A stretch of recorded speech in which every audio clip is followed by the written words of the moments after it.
At this point in history, virtually every human on this planet is enslaved whether they know it or not. This is not the crude and primitive slavery of ancient times. It does not rely on whips and shackles to keep the oppressed in their place. These tools have been rendered obsolete by much more sophisticated methods. The proclamation said that in any state still in rebellion by the start of 1863, all slaves would be declared forever free. Lincoln was careful not to upset the slave-holding border states. The proclamation did not free slaves in Union-held areas, but it did encourage Southern slaves to flee the plantation. He was as brilliant a public relations strategist as he was a political and military strategist, and he wanted that emancipation to be couched for the American people in terms of saving the Union, because he knew that issuing it as a gesture toward eventual equality, or certainly toward abolition, was going to be very unpopular and could bring down the Northern government. In President Lincoln's re-election, the House finally passed the amendment in January 1865. But before it could be added to the Constitution, it was necessary that 2/3 of the states, 27 out of the then total 36, ratify it. Northern states quickly did so. Many southern states were reluctant, but they slowly joined in, with Georgia becoming the 27th state to approve ratification. The 13th Amendment prohibits slavery and involuntary servitude. However, the amendment created an exception for the punishment of crime. It reappeared in the New York Times with a new charge, that Biden had appropriated a famous litany from the late Robert Kennedy about what the gross national product cannot measure. It cannot measure the health of our children. The health of our children. The quality of our education. The quality of their education. The joy of their play. Or the joy of their play. Biden gave Kennedy no credit. He has also quoted or paraphrased John Kennedy, Hubert Humphrey, and British Labour Party leader Neil Kinnock, all without credit. Joseph Biden admitted today that he committed plagiarism when he was in law school. He said it was a mistake, but that it was unintentional. He quoted 5 pages of someone else's work without proper citation. I've done some dumb things, and I'll do dumb things again. He was given an F. So, ladies and gentlemen, I've been dumb. To the political community in Washington, it all seems of a piece. Plagiarism at law school, plagiarism on the stump. The great communicator. Strike that. The great imitator. You don't steal verbatim, or when you do, as he did 99% of the time, you give credit. Biden's critics say he sells himself as a man whose words and visions can inspire a new generation in politics. But if the thoughts, phrases, and visions really belong to others, it's a form of false advertising. Is it a wise idea, though, to take something that personal, anyway, from another politician and try and appropriate it to your own campaign? I think it was a stupid thing to appropriate material that was really very personal, that was someone else's. Most people didn't know who he was, you know, Joe Biden, and now they're going to say, oh yeah, he's the guy who plagiarized. That's a lot of people. Politically, that's devastating. These clips are devastating. He looks like a Joe Biden wind-up doll with somebody else's words coming out. If they're going to do things that are stupid as well as immoral, then they're probably too dumb to have the job of president. Voters are going to have to decide whether he was dishonest or dumb. Senator Joseph Biden may have more explaining to do. The new questions stem from taped remarks of Biden during an April campaign appearance in New Hampshire. I went to law school on a full academic scholarship, the only one in my class to have a full academic scholarship. Went back to law school and in fact ended up in the top half of my class. I was the outstanding student in the political science department at the end of my year. I graduated with 3 degrees from undergraduate school and 165 credits, only needed 123 credits. Biden now concedes he did not graduate in the top half of his law school class, that he does not have 3 degrees from college, and that he was not named outstanding political science student in college. Newsweek says Biden actually went to school on a half scholarship, ended up near the bottom of his class, and won only 1 degree, not 3. Joe Biden ranked 76th in a class of 85 at the University of Syracuse Law School. I mean, this guy comes off this whole thing as a flyweight. Now Biden says Newsweek is right. His memory had failed him. And I'd be delighted to sit down and compare my IQ to yours if you'd like, Frank. Joe Biden was victimized by the truth. Bye-bye Biden. He may not. Hot button issue in the Keystone State, fracking. Biden addressed political ads aimed at chipping away his support. I am not banning fracking, no matter how many times Donald Trump lies about me. But Biden does support ending permits for new fracking. No new fracking. We are going to get rid of fossil fuels. Well, like, what about, say, stopping fracking and stopping new pipes? Would there be any place for fossil fuels, including coal and fracking, in a Biden administration? No, we would work it out. We would make sure it's eliminated. I guarantee you, we're going to end fossil fuel, and I am not going to cooperate. No ability for the oil industry to continue to drill, period. Ends. Number one. 3 consecutive American presidents have enjoyed stints of explosive economic growth due to a boom in oil and natural gas production. As president, would you be willing to sacrifice some of that growth, even knowing potentially that it could displace thousands, maybe hundreds of thousands of blue-collar workers in the interest of transitioning to that greener economy? The answer is yes. And 50 million people have been killed since 2007 when Bernie voted to exempt the gun manufacturers from liability. More than all the wars, including Vietnam, from that point on. Carnage on our street. And I want to tell you, if I'm elected and I'm coming for you and gun manufacturers, I'm going to take you on and I'm going to beat you. I'm the only one who's done. I'm prepared to say that I have a record of over 40 years and that I'm going to beat Joe Biden. Problem figuring out whether you're for me or Trump, and you ain't black. And the American people are getting a little frustrated. They're getting extremely frustrated. It's truth to be self-evident.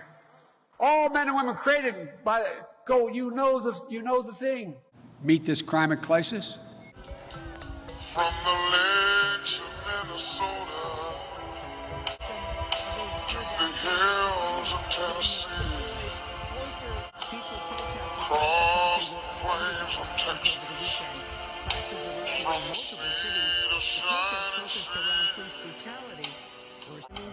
from Detroit down. Urban cities across the country were ravaged by crack cocaine, and Americans were afraid of crime. The 1994 crime bill was signed by President Bill Clinton. This was a pretty significant bill at the time, and President Clinton and Senator Biden at the time were right that the bill was significant. Huge amounts of funding to hire cops. 100,000 cops were funded. It was about $14 million at the time for community policing. The bill also enacted the Violence Against Women Act that provided funding to protect women and victims of domestic violence and crimes against women.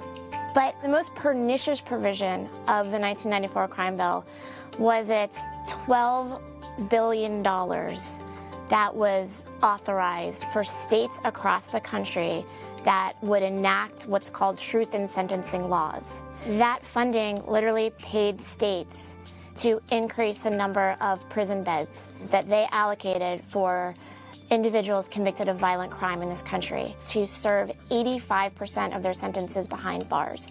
The reason that provision is so important, and the reason we're still talking about it today, is the federal government essentially subsidized states across the country to build more prisons.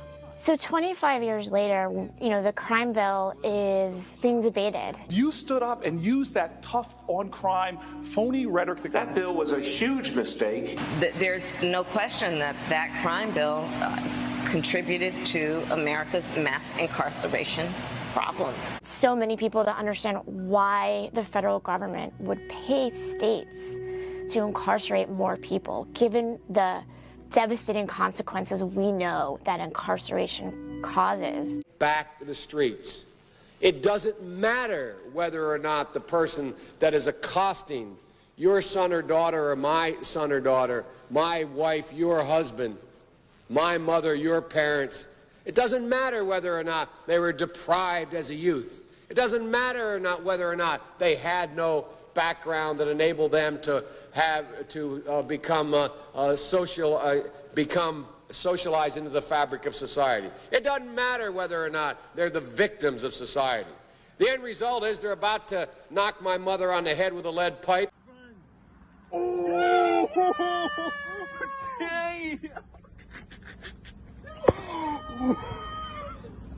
Shoot my sister, beat up my wife, take on my sons. So I don't want to ask what made them do this. They must be taken off the street. That's number one. There's a consensus on that.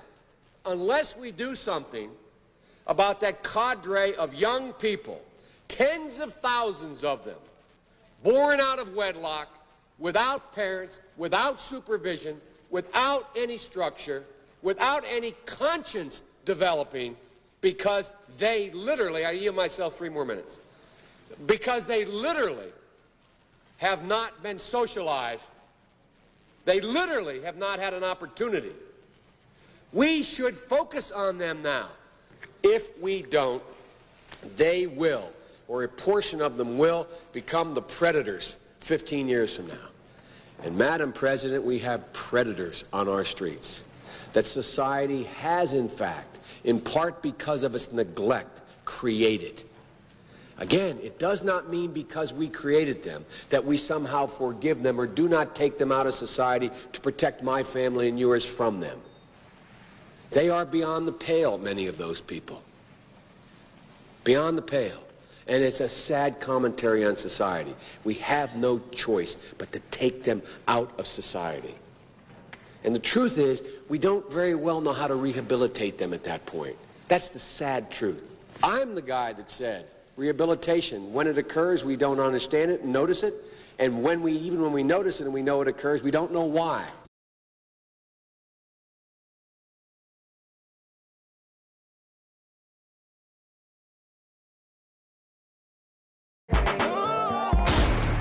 This is America. 11-year-old drag kid who RuPaul is calling the future. His bravery is inspiring so many. We're going to talk to him in just a moment, but first, let's take a look at his amazing story. I am Desmond. I'm 11 years old, and I like pizza, trains, and drinking root beer since it's caffeine-free. I also do drag, and I love to put on makeup, dresses, and wigs, and of course, jewelry if necessary. My full drag name is Desmond It's Amazing. I feel very happy to have a mom that accepts me. It really touches me deeply that there are other children out there that he's reaching and they're listening to him and he's influencing them to be themselves. Or that he's reaching and they're listening to him and he's influencing them to be themselves, to be themselves. Corn Pop was a bad dude, and he ran a bunch of bad boys. And he missed. Missed.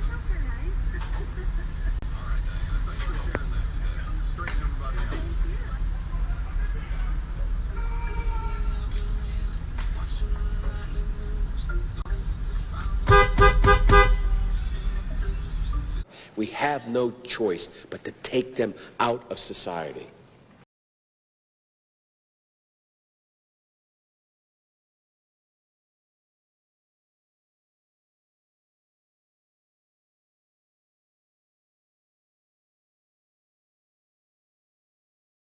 Well, if you're new to this stuff, you don't want to hear this. They're doing everything they can to basically kill you. Showing like what's happening to you. Yeah. Live footage. We gotta take that off. Give me some more people. You gonna record them? All right. Yeah. No, I've been recording them. I've been recording them. Look. Okay, we want you to turn it off though. Come on, you keep turning it off. Why do you want me to turn it off? Come on, let's go. Now, keep turning it off. All right. Get the fuck out. I'm leaving. Go ahead. One to the count. One to the count, bitch. Why don't you want to be recorded? One to the count. Why do you want to be recorded? One to the count. One to the count. Can you get out of my personal space? What are you gonna do? What are you gonna do? Fuck you, pussy. Go get him. What are you gonna do? Get him. I'm recording on public property right here. They don't want to be recorded. Get him. He's harassing us. Get him. I'm not harassing anybody. What the fuck? We're asking you to please get What are you gonna do? I'm recording on public property. What the fuck? Let's go. Let's go now. Let's go. Why don't you guys want to be recorded though? But we would be absolutely stupid as a society if we didn't recognize the condition that nurtured those folks still exist. Very clear with your indispensable fervor of human beings. You do understand this is how, like, genocides begin, right? Excuse me.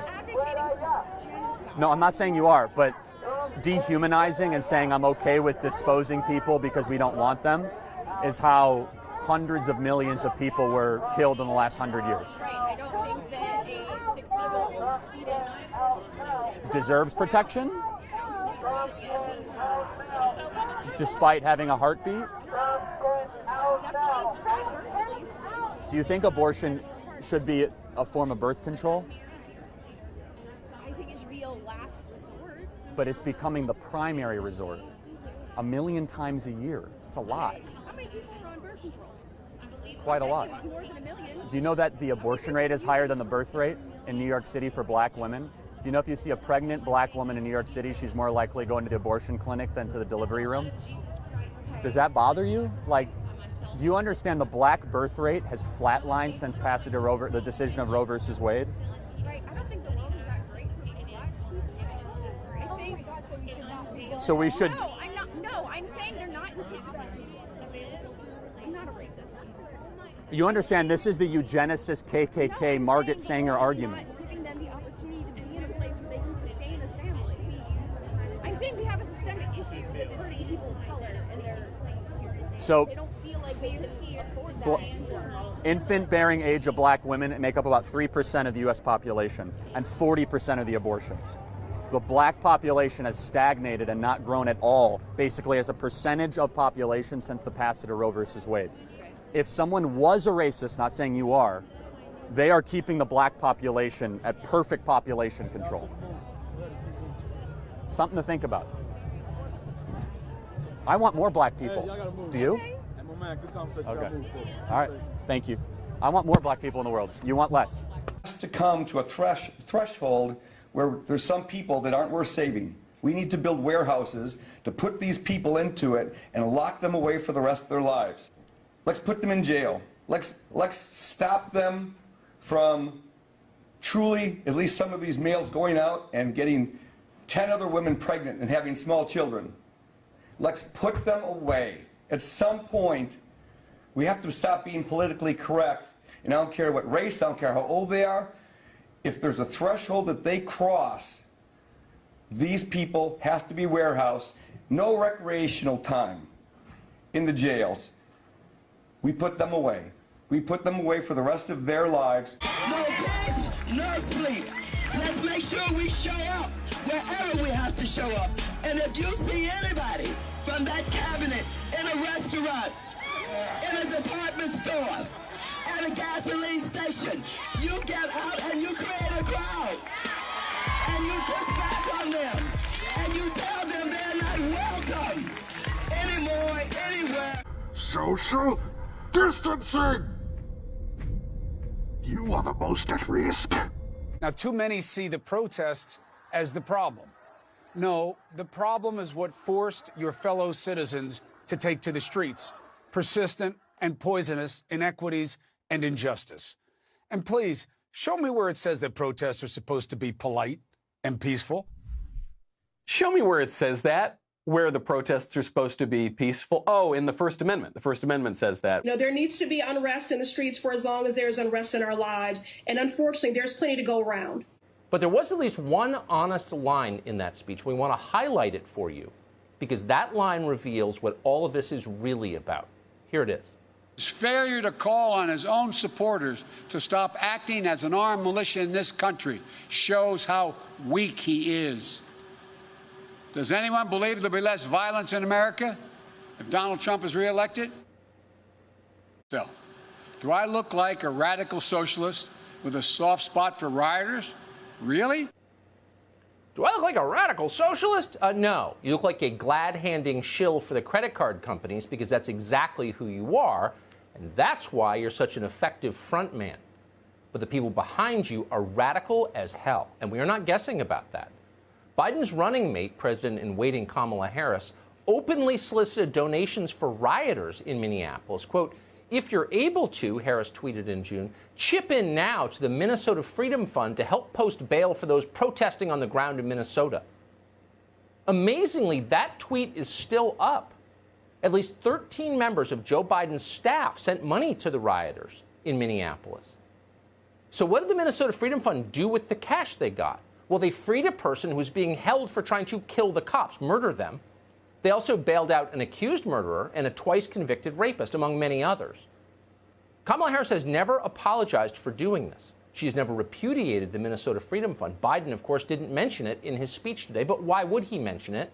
He's not against it. He officially supports the idea behind it. The Biden campaign has called bail, quote, "a modern-day debtor's prison." Joe Biden is pledging, if elected, to end cash bail nationally in every state. What would that look like? What would happen if Joe Biden did that? Well, we know the answer. We don't have to guess because Democrats have already eliminated cash bail in New York City. And what happened? You know what happened. Criminals immediately flooded the streets.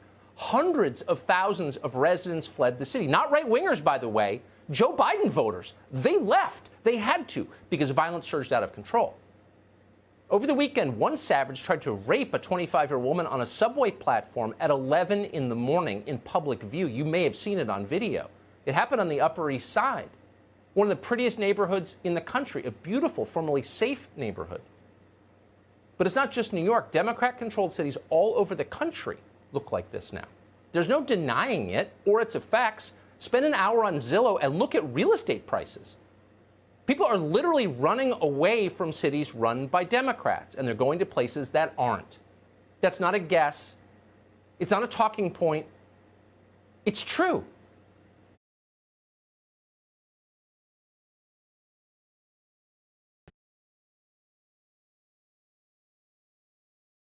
As soon as the loss took place, I said, but I looked at all these great polls. As soon as the loss took place, I said, I'll tell you what, assuming I'm in a good position, assuming all of the things that you have to assume, which are many, I'm going to run next time. I said it to myself.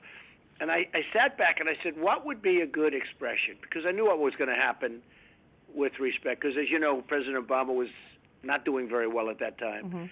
And I said, what would be, and I just sat back and I said, let's do this. I said, well, make America great. And I had started off, we will make America great. That was my first idea, but I didn't like it.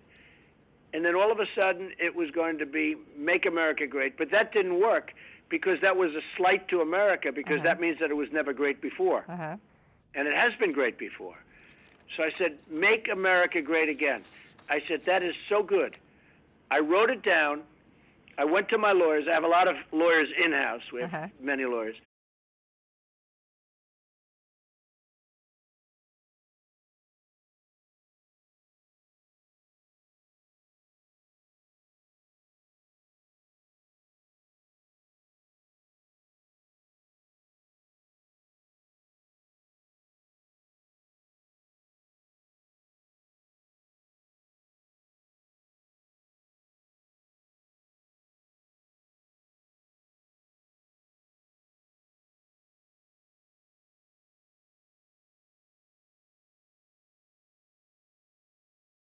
Our country will thrive and prosper again. We stand at the birth of a new millennium, ready to unlock the mysteries of space, to free the earth from the miseries of disease, and to harness the energies, industries, and technologies of tomorrow. A new national pride will stir our souls, lift our sights, and heal our divisions. It's time to remember that old wisdom our soldiers will never forget, that whether we are black or brown or white, we all bleed the same red blood of patriots. Your voice, your hopes, and your dreams will define our American destiny. And your courage and goodness and love will forever guide us along the way. Together, we will make America strong again. We will make America wealthy again. We will make America proud again. We will make America safe again. And yes, together, we will make America great again. Of this artificial event that took place 2 months ago, and I'm going to build the country into stronger and better than it was even then. And outside of this artificial event that took place 2 months ago, and I'm going to build the country into stronger and better than it was even then. And you have no right not to be vaccinated. You have no right not to wear a mask. You have no right to open up your business. Wait, can I stop you? No right not to be vaccinated, meaning if they decide you have to be vaccinated, we have to be vaccinated? Absolutely. And if you refuse to be vaccinated, the state has the power to literally take you to a doctor's office and plunge a needle into your arm. If the vaccination Where is that in the Constitution? If the vaccination is designed to prevent the spreading disease. If the vaccination is only to prevent a disease that you will get, for example, if there's a disease that will kill you, you have the right to refuse that, but you have no right to refuse to be vaccinated against a contagious disease. A United States Supreme Court case in which the court upheld the authority of states to enforce compulsory vaccination laws, the court's decision articulated the view that the freedom of the individual must sometimes be subordinated to the common welfare and is subject to the police power of the state. Sorry, let me repeat that now I'm closer to the mic. Do you mean a fully approved vaccine for everyone, the full public, or a partially approved vaccine with emergency use? No, we're looking for a full vaccine for everyone that wants vaccine. Is that a correct statement? Yeah, Will. Please. Yes. Don't tell anybody I told you this. Especially don't tell Donald Trump. That there are actually more cases of polio from the oral vaccine than occurring in nature. That's confirmed by the World Health Organization and Associated Press. It's not even really controversial to say. I've listened to the experts. That during the next 4 years, we hope to get an HIV vaccine, that's been harder than people expected. I talked about polio, where by getting the vaccine for polio out to so many children, we find ourselves with less than 50 cases last year. So, issue of safety, something that I want to make sure the American public understand. It's not only safety when you inject somebody and they get maybe an idiosyncratic reaction, they get a little allergic reaction, they get pain. There's safety associated. Does the vaccine make you worse? And there are diseases in which you vaccinate someone, they get infected with what you're trying to protect them with, and you actually enhance the infection. You can get a good feel for that in animal models. So that's going to be interspersed at the same time that we're testing. We're going to try and make sure we don't have enhancement. So the worst possible thing you could do is vaccinate somebody to prevent infection and actually make them worse. We're going to start manufacturing doses of the vaccines way before we even know that the vaccine works. That ain't true. Yeah, it is. Quantified virus isolates of the very thing that we're claiming exists. Why the fact that that can be the case, and yet right now, this very moment, we have the state of New York have bill. It's not passed yet, but we have bills that are right now in committee that relate to what they claim is just, well, simply the removal of cases, contacts, and carriers of communicable diseases who are potentially dangerous to public health. Well, that sounds pretty innocuous, right? Well, wait until you find out what it really says. Well, first of all, this is a bill right now that's in committee right now. It says, upon determining by clear and convincing evidence that the health of others is or may be endangered. So an objective perspective by the very local government that has already lied to you about any number of things and created, a situation where they've got like a third or almost more than a third of all the deaths in the entire country in 3 different locations, one of them being New York. But just think about that. These are the same people that chose to put people the way that they responded in regard to the nursing homes and so on and so on. Bottom line is, we have a lot of reason to question their decision-making process. So here they are saying, well, if we decide that if this person in general, their health situation that we deem to be whatever we say it is, endangers everybody else, well, we can take action, and they may pose an imminent and significant threat to the public health. The individual, the point is the governor, may order the removal and or detention of that person and or group of people by issuing a single order. So, I mean, hypothetically, it could be you as a sick person because they think you may be sick or think you may eventually get sick based on whatever new technology we're using. Or they could say, well, that whole group, that whole protest or that whole whatever that was out at that one time, well, they're all need to be detained right now because we know they're at risk. You see how this can be abused and played however they want it to go? Well, people, okay, first of all, people are going, well, maybe that's just for the best interest. It's not like they're going to do anything like, I don't know, force you to get oh, wait a minute, here's where it talks about that. In addition to the removal or detention orders referred to in subdivision 2 of this section, and without affecting or limiting another authority that the commissioner may otherwise have, the governor, his or her delegate may, in his or her discretion, on and on, all the, the legalese stuff, issue and seek enforcement of, and here's where it gets important, any other orders that he or she determine are necessary. That ain't true. Yeah, it is. You pump, I mean, it looks just like it's meant for a horse, not for a child. 2 years old, 2.5 years old, a child, a beautiful child, went to have the vaccine and came back and a week later got a tremendous fever, got very, very sick, now is autistic. Dr. Carson, you just heard his medical take. He's an okay doctor. That ain't true. So I know you've said you talked with President Trump about innovation generally. Did you talk with him about vaccines when you met with him? Absolutely. Said, would you take it? I said, I'll take it if they want, or I'll go first or last. I'll do whatever they want me to do. But I would think that the elderly, the people that are most vulnerable to the disease, and we're actually making those lists right now, mostly nursing homes and retirement centers.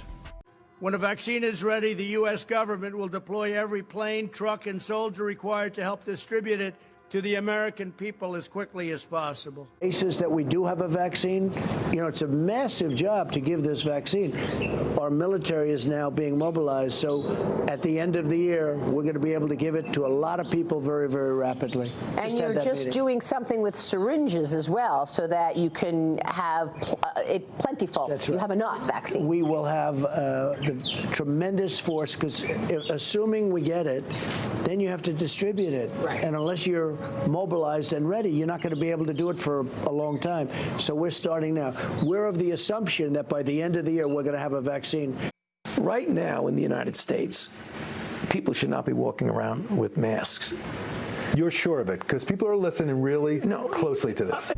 Why aren't you wearing a mask?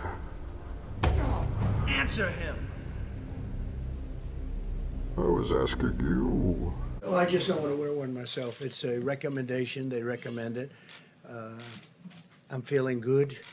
I just don't want to be doing, I don't know, somehow sitting in the Oval Office behind that beautiful Resolute desk, the great Resolute desk. I think wearing a face mask as I greet presidents, prime ministers, dictators, kings, queens, I don't know, somehow I don't see it for myself. I just maybe I'll change my mind, but this will pass, and hopefully it'll pass very quickly. Now, Mask-like facial covering, I think for the time being, should be a very regular part of how we prevent the spread of infection. And in fact, the more and more as you go outside, right here and where I'm sitting in Washington, D.C., you can see many people out there with masks on, which gives me some degree of comfort that people are taking this very seriously. in theory, you don't need the mask. I'm getting used to the mask, and the reason is, think about patriotism. Maybe it is. It helps. It helps. Now, we have experts that have said in the recent past that masks aren't necessarily good to wear. You know that. But now they've changed their mind. If they change their mind, that's good enough for me. So I wear it when appropriate. Please. It's also a way to easily determine who's compliant and who's not. Who does the propaganda work on and who it doesn't? Now get this, there's some ironies that are here, right? A society that kills millions of babies a year for convenience has shut itself down to prevent adults from dying. People that on the one hand slaughter babies in the womb by the millions are now preaching to the masses about the sanctity of human life. It's double speak, double talk. It's the two doctrine policy. One for the initiated, one for the uninitiated. One for the inner circle, another for the masses. It's like saying, if I violate the stay-at-home order, I can be arrested, but you're letting convicted criminals out of prison so they don't get coronavirus. That ain't true. Yeah, it is. You knew damn well I was a snake before you took me in. The whole thing is nothing more than a construct of belief. Our chains are chains of the mind, and the path to freedom must also begin in the mind. If we want a better future for our children and grandchildren, we must work right now to reach a critical mass of awakening.